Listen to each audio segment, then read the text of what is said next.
биз бул белек сиздер үчүн Ага-Хан фонду менен иштеп атканбыз мектепте.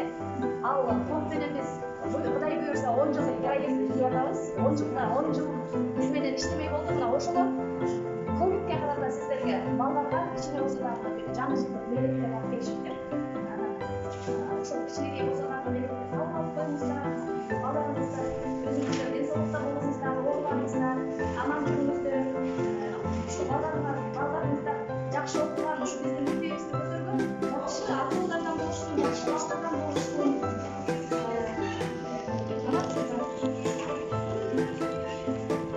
Ошо балдарыңыздар мынакей биздин мектеп боюнча 16 балага ушундай белек алып келишти. Бүгүн сиздерге ошол Ага-Хан менен отурабыз. Эгер буюрса биздин мектепте 10 жылдык проект менен иштебей болдук.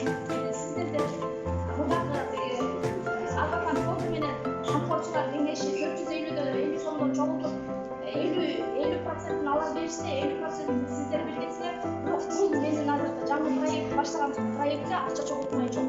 Алар гана өтөлгөн. Бизге ушул балдардын сапатын көтөрүш үчүн, балдардын билим сапатын көтөрүш үчүн бизге жардам бермек болду. Бул дагы эң жакшы самалы. Бул биздин балдар үчүн, биздин коллектив үчүн эң жакшы жаңылык. Барыңыздар, аман болуңуздар, ден соолук болуңуздар. Балдар сиздер жакшы окуңуздар, сиздерге жакшы окусаңар ушундай жакшы белектерди таап келип турабыз,